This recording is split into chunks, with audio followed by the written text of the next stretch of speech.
excited to have Evan with his background and certainly graduating as a student. He's from the Carolina region, which I'm sure he can touch on. And also Evan had extensive experience in his undergrad helping out in the admissions department too. So he kind of knows it from a variety of levels. Very passionate about the Clemson world. So without further ado, Evan, I'll turn things over to you, and we appreciate the knowledge you'll share with us today.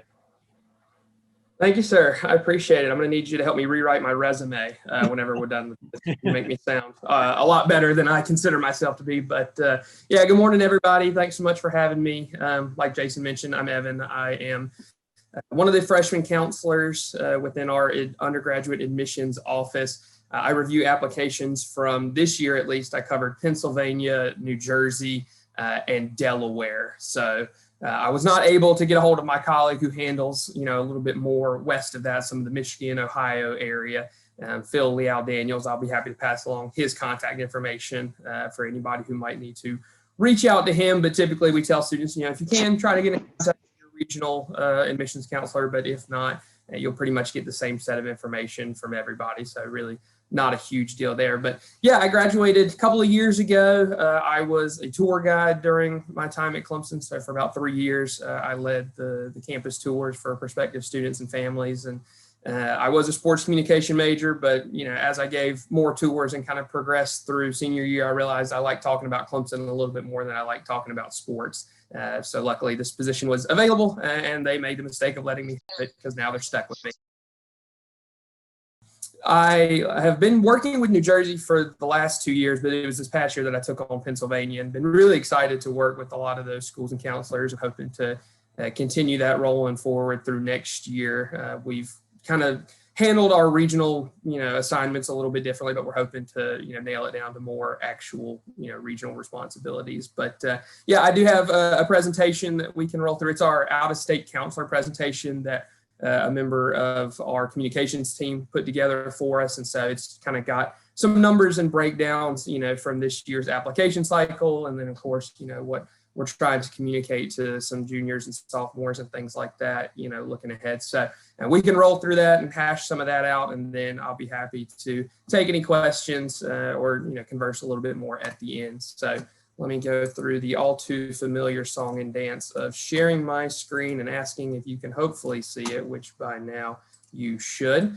And like I said, this is our counselor presentation, so it's a little bit different set of information than what we would typically give to prospective students, or if you've crossed paths with Clemson on a fair or a private high school visit. This hopefully should be a little bit more in depth and maybe a little bit more helpful to you as you're advising some of your students.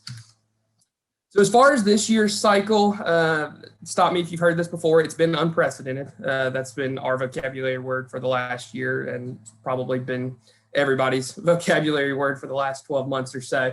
But this admission cycle for Clemson, we were one of the fortunate, ones to have been way up in terms of the number of applications. And in fact, that number there, as you can see, is a little bit out of date, because at this point, I think we're 1,000 more than that. So we're about 46,500.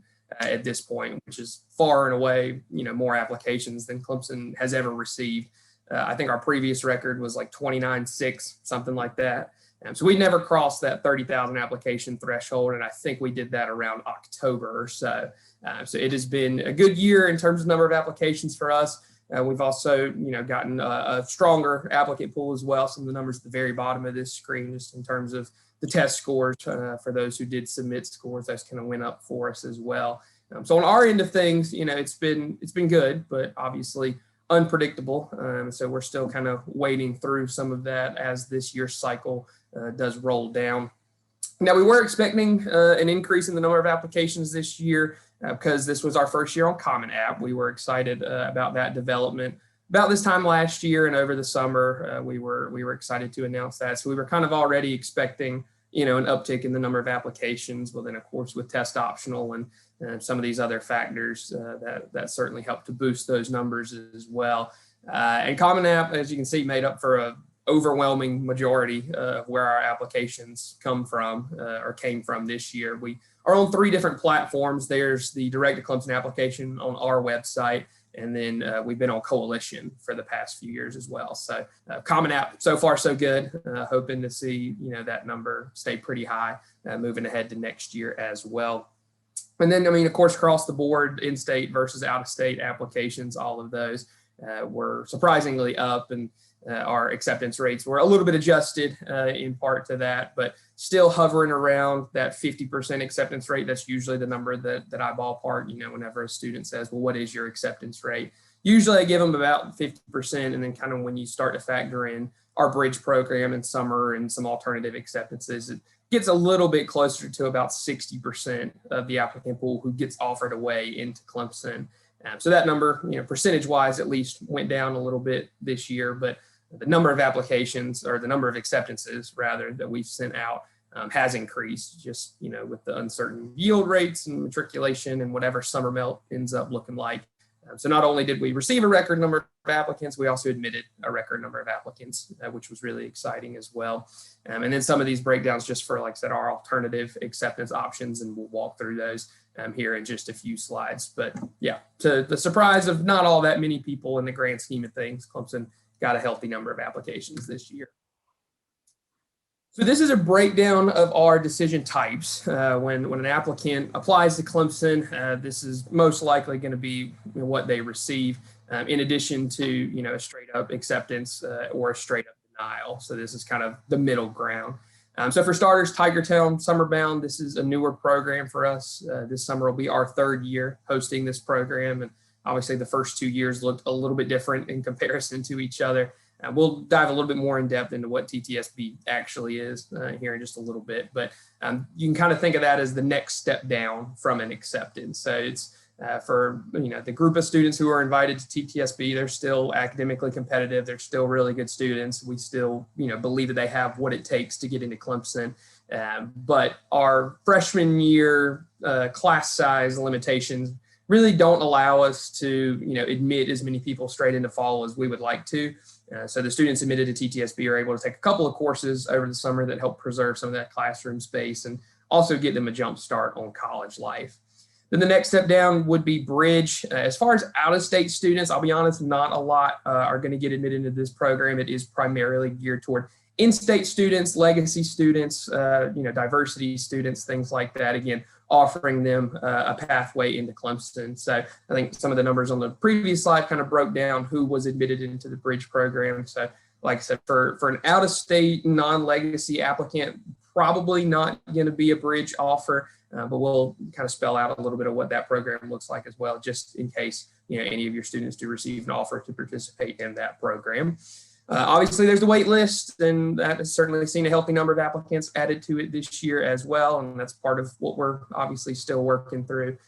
So pretty popular decision this year, unfortunately. And then the bridge wait list, that's primarily for our in-state applicants as well. We're hoping to combine that with our general wait list moving forward. And then, you know, into January, that's a lot of times, if we do have the space, what a waitlist applicant could end up receiving whenever they do get their decision. We won't have space to admit them for fall at that point, but if we still want to give them an opportunity at Clemson, then we can admit them for January. And so they can kind of have the fall semester to either take classes elsewhere, maybe just take some time off or things like that. So we typically don't offer a January admission initially. That could be something that if someone were to appeal, or like I said, a waitlisted applicant were to receive an offer into Clemson, that might look like that, a form of a spring acceptance. And then for our limited space majors, we'll talk a little bit more about these too. But if essentially a student applies into 2 of our limited space majors and we can't offer them a spot in either one of those, then we will offer a limited major acceptance, which basically means you got admitted to Clemson, you just didn't get admitted to those 2 majors, pick a different one. So we'll give them the opportunity to express interest in another major. And if they would like to still enroll at Clemson under that basically 3rd choice major, we can present that as an opportunity to them as well, instead of, you know, giving them maybe a less preferential decision like a wait list or something like that. There we go. So yeah, like I said, Tigertown Summerbound, it's a newer program for us. Last year it was completely virtual, so that of course looked different than what we, you know, intend that program to look like. But essentially, if a student is invited to participate in Tigertown Summerbound, then under normal circumstances, they come to campus for about 6 weeks leading up to that freshman year, and they take 2 courses through our 2nd session of summer. So they're taking actual Clemson courses. It's not a remedial program, so to speak, but like I said, it's a way for us to conserve fall semester classroom space, but also give these students an opportunity to get a jump start on college life and familiarize themselves with campus and kind of that work and play balance, that ends up being a pretty big adjustment, for freshmen moving on to campus as far as balancing the dining and the living and the socializing and the studying on campus. So kind of gives them, I like to tell them, an opportunity to learn some of the ropes, before there are 20,000 other people in their way in the fall. So it's a nice, like I said, kind of introduction into what college and what Clemson are. And those 2 credits or the 2 classes that they take do go towards their degree. They will work with an advisor to schedule out those classes. So I tell students, it's not like all 300 or 400, participants in TTSB are taking the exact same classes, because they're not. We can take into account AP credits and placement exam type things. So that way the 2 courses that you are taking, are not going to end up being redundant, and you're not going to have already gotten credit for them, but will still help you kind of work toward your degree. And so a lot of the questions that we get about Tigertown Summerbound are, do I have to do it? For a lot of people, unfortunately, the answer is yes. It is a conditional acceptance because it is a form of an acceptance. It's not an appealable decision. So their best opportunity to attend Clemson is via that program. Now, obviously, there are some case-by-case basis that, we'll handle. If they're unable to attend for a reason that is outside of their control, then obviously we can reevaluate that. But typically, if they say, well, I have to work, or, well, I have this trip planned, or I don't graduate till the week before, that sort of thing, we try to take a lot of that into account. And, I tell folks all the time, we realize the inconveniencies of the program. But like I said, unfortunately, we just weren't able to offer that fall space. So if they like to attend Clemson, then they do have to complete that program and basically just pass both of those classes. The bridge is a little bit larger and a little bit more familiar. It's been around for the better part of the last 15 years or so. And pretty similarly to a lot of other bridge programs, these students are taking classes at Tri-County Technical College, which is a small school about 10 minutes or so from Clemson's campus. But while they are enrolled there, they're going to be living on Clemson's campus. We have an apartment complex that we set aside exclusively for our bridge participants. And so that's their first year housing assignment. While they're living there and taking Tri-County classes, they pretty much have access to all of the same resources that a regular Clemson freshman will have access to. So whether that's dining halls, recreation facilities, clubs and organizations, athletic events.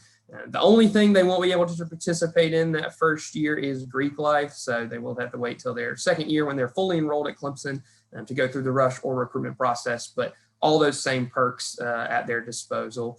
And then basically, as long as they meet the GPA requirements through that first year, their spot at Clemson is guaranteed from that point moving forward. And so they will cross the bridge leading into their second year and end up being a full-time Clemson student for the remainder of their academic career. So you end up with a Clemson diploma and the class ring and that whole 9 yards. Just, again, that first year facilitated through Tri-County. This program, we're looking to hopefully have somewhere between 1,000 and 1,100 participants this year. As I mentioned, Tigertown Summerbound, hopefully somewhere in the range of 350 or 400 students this summer. So these 2 programs combined do, account for a significant portion of the Clemson population. So if any of your students do receive one of these decisions, like I said, we're hoping to expand these programs from year to year as we expand our incoming freshman class for the fall semester. So I tell folks or tell students all the time, don't be surprised if you catch an invite into either of these. And so now this is kind of the information that we'll be presenting moving forward throughout some of the other virtual events this spring, and then hopefully some in-person opportunities over the summer and into the fall for those who will be applying either this fall or in the coming years. So as far as, reaching out and being in contact with us, we get people asking all the time, well, when should I start that? And really it's up to you. Our application process and our timeline is pretty straightforward. So, for the juniors who are reaching out right now saying, well, what do I need to do? I tell them, well, honestly, you can pump the brakes a little bit right now. Application opens on August 1st of your senior year. So until then, if you want to visit campus or maybe just reach out and establish that channel of communication, that's fine. But outside of that, you really don't have to worry about too much until that application goes live.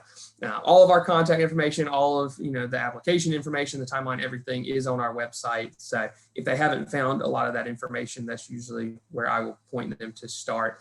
And then again, staying in contact throughout the process. We don't track demonstrated interest when we're making our initial decisions, but demonstrated interest can come into play for waitlist decisions and around this time of year. So I don't necessarily tell students that on the front end, but I say, look, it's always good to be in contact. There's no such thing, as too many emails. So it's not like you're going to annoy me. That's literally my job and what I'm here for. So feel free to contact me as often as you need for whatever you need, as well as, any other way that you want to connect with Clemson, whether that's, through a departmental tour or opportunity or an in-person, visit, things like that.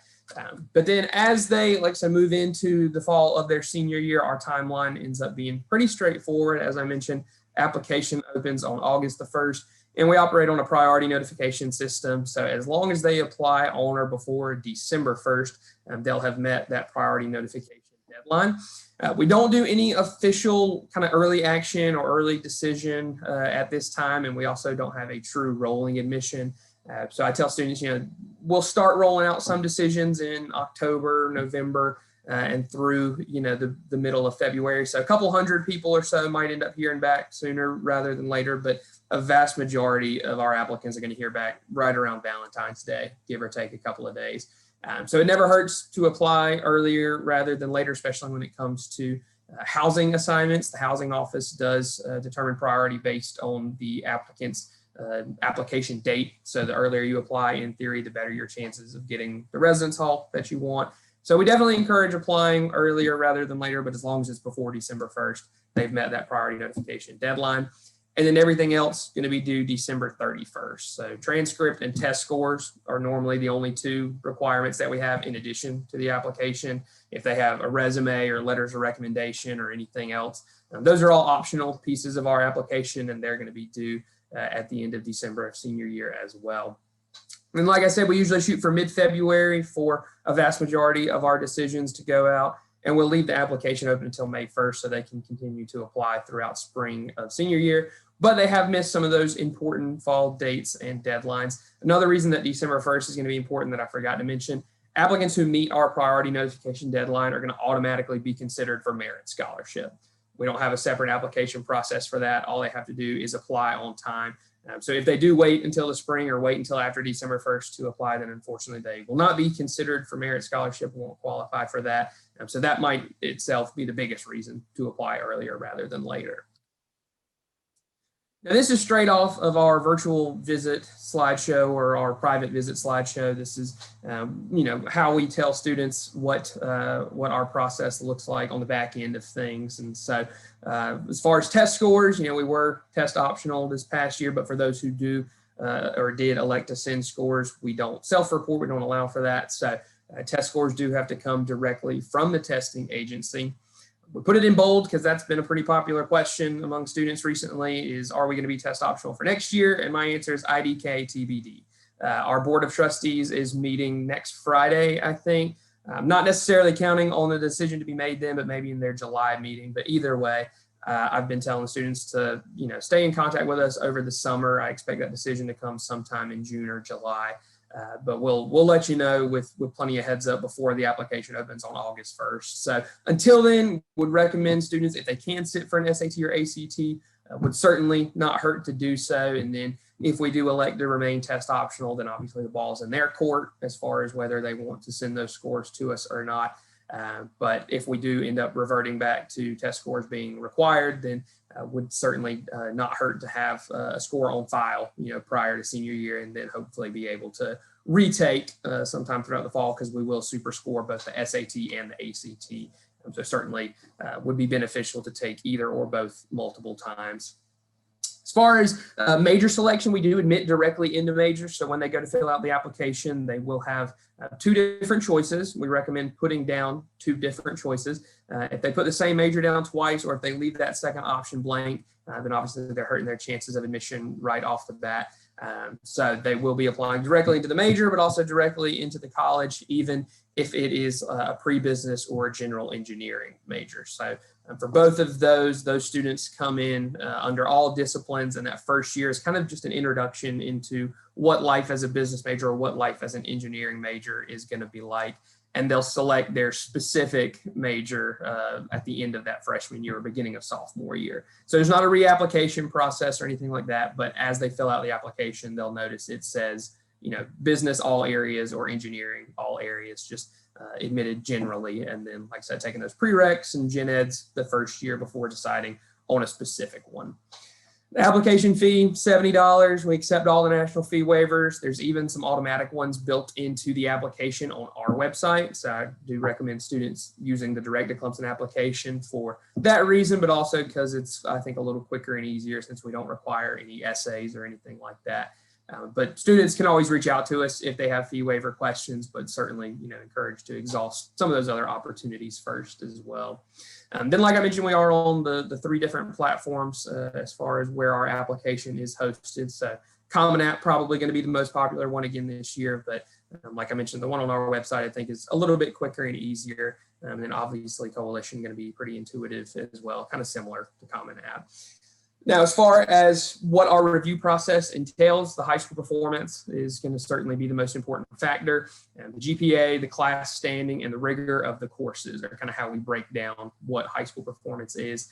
And we tell students all the time, we review you within the context of your high school specifically, because a lot of them don't realize that there are different GPA weights and scales and course availabilities and graduation requirements. So if I was to receive an application from, a small, Christian school in Pennsylvania, that's going to be pretty different from a large public high school in Charleston, South Carolina. So not really fair to compare both of those head to head. So we do use the school profile and some historical data and that class standing to try to get the most accurate sense and idea of where the student falls in the context of the learning environment that they're coming from. We do accept AP and IB scores. We have some information on our website just for the credit chart showing you, if you get this score on this test, you'll get credit for this class at Clemson. Typically, at least a 3 or higher on an AP exam is going to award some kind of credit at Clemson, and typically at least a 4 or higher on those IB exams is going to be the equivalent of some kind of credit at Clemson as well. Like I said, all that information on our website. So if students are taking those AP and IB courses and want to know what they might be getting credit for at Clemson, we lay that out for them pretty well. And then for the rest of our review process, it is holistic. So we do look at everything about everybody. I tell students all the time, you never know what it could be about you that makes Clemson go, yeah, we want them. So fill out the application as thoroughly as you can. Give us as much information to go on. That way, again, we're able to make the most accurate decision that we can. And we don't do interviews. I know I had a few reach out in the fall just because they weren't able to visit in person and connect. And of course, we weren't able to visit schools and things like that. So that was a little bit different, scheduling those one-on-one Zoom sessions, just kind of a meet and greet type deal. But no official interviews as part of our review process. So I tell students you got a lot to worry about. Don't let that be one of them. We don't schedule interviews. It's not going to impact your decision or that sort of thing. So no need to try to go out of your way, to put a face to a name or that sort of thing. Now, like I said, students do apply directly into major, and with that, we have some programs on campus that are what we call limited space. And these are going to have very specific cap limits and not a lot of flexibility when they reach capacity. So they're going to be a little bit more competitive throughout the review process.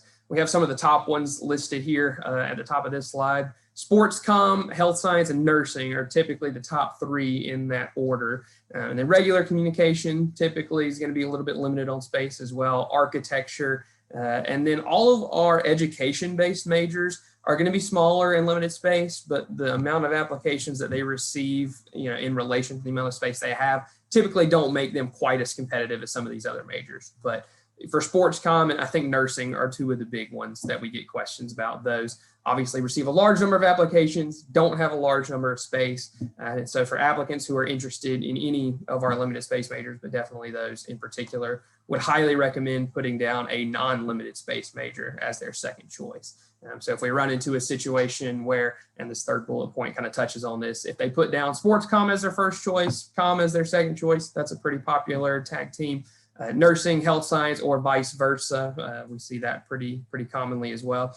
That might be one of those situations where we do send out a limited major acceptance and say, you're a good student, we want you at Clemson, we just didn't have room for you in either of those programs. So as long as you choose a different one that's not limited on space, we can enroll you at Clemson. So we try to steer students away from doing that if we can help it, just again to increase their chances as well.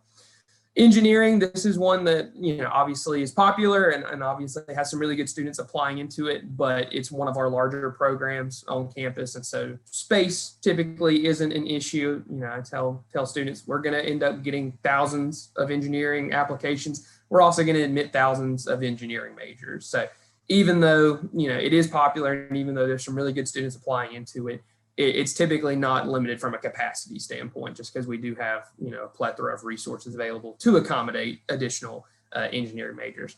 Now, typically business is that way as well, just because of the pre-business track and how they're admitted generally to the College of Business, and will settle on a specific major a little bit later. But this year, I think business applications made up almost a quarter of our entire applicant pool. Last I checked, there were over 10,000 pre-business applications that came in this year. And so for roughly 900 enrollment spots available in that pre-business program, obviously space got a little bit tight this year. So even though we still admitted, thousands of business majors, it's still not the easiest thing in the world to get in when everybody wants it. So if they are applying pre-business, again, still a good idea to have a solid second choice major as well.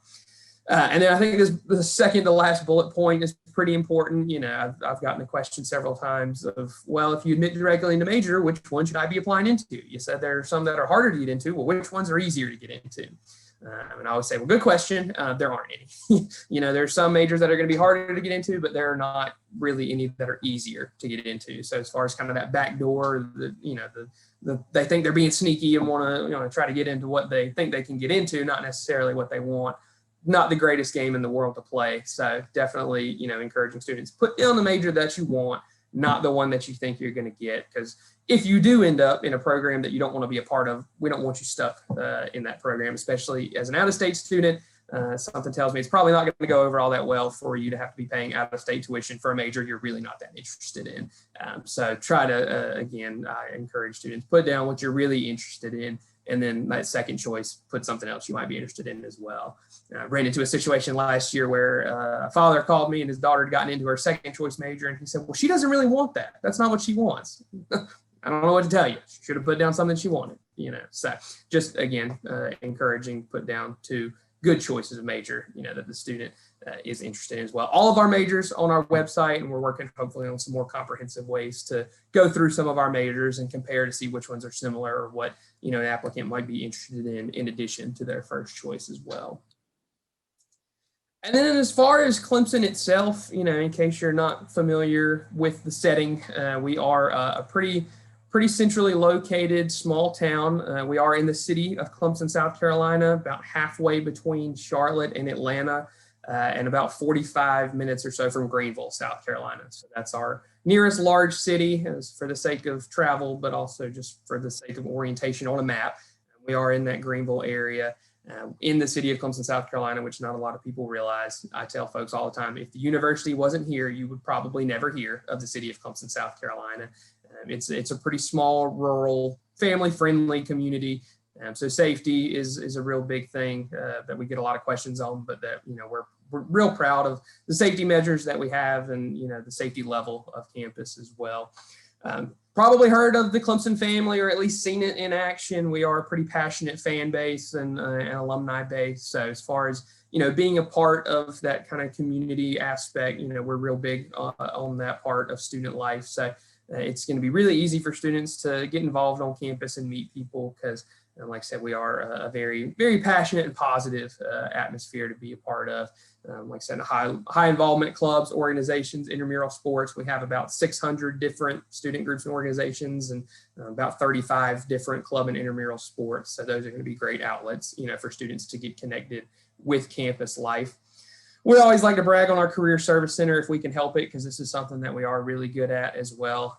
We consistently rank as far as one of the top on-campus career service centers in the country. So really big, thing for students to take advantage of as early as freshman year, but also after graduation as well, they will have access to our Career Center for a year after they graduate. Again, they need resume help, or maybe have found a job that they don't love and want to try to shift gears and find something else. They can still utilize our career resources as well. And then as far as just physical location, campus does border Lake Hartwell. That's my virtual background right now. This is from the dikes. This is a system of man-made dams and levees that essentially keeps Hartwell on one side, keeps campus dry on the other.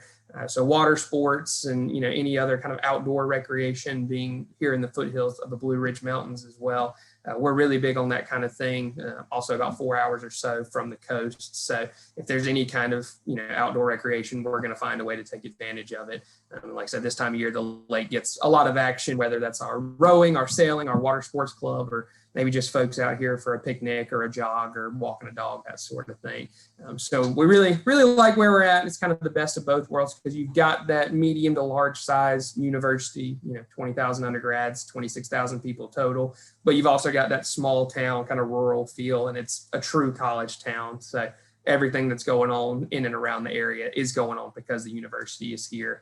And I think it just kind of creates this perfect balance of just life and passion coming from everybody and everything, that's going on here in town. So it's God's country. It's our little slice of heaven. We like it a lot. And then as far as our virtual resources, these are obviously still going to be the best ways for students to stay in contact with us moving through the summer until we can, hopefully get some in-person opportunities going. We do offer virtual office hours every day from 10 to 4, just drop-in sessions. So if a student or even any of you have any questions and just want to connect face-to-face with an admissions counselor, or typically there's a couple of us on at a time, as well as a current student tour guide. That Zoom link is on our website, so just feel free to pop in. The virtual tour is still the best way to visit Clemson, again, until we get some in-person opportunities going. You can register for those at just clemson.edu/visit. They're typically going to be led by 2 campus tour guides as well as an admissions counselor, about an hour time frame, and they cover a lot of the same information that a student would get if they were to visit in person. So these can be a really helpful starting point if someone hasn't been able to visit Clemson. And then just other virtual events, the NACACs, the coalition fairs, private high school visits, things like that will probably continue throughout the fall, before it's completely safe to travel again. We'll be at as many of those as we can, trying to connect with you guys and students. And so just keeping Clemson on the radar and making sure that students know if they need anything that we're here and it's not hard to find us. So our contact information and all of our resources going to be available on our website. We are typically not hard to track down. Well, Evan, I certainly appreciate the great presentation, all the helpful information there, really a great overview on Clemson and all the exciting things.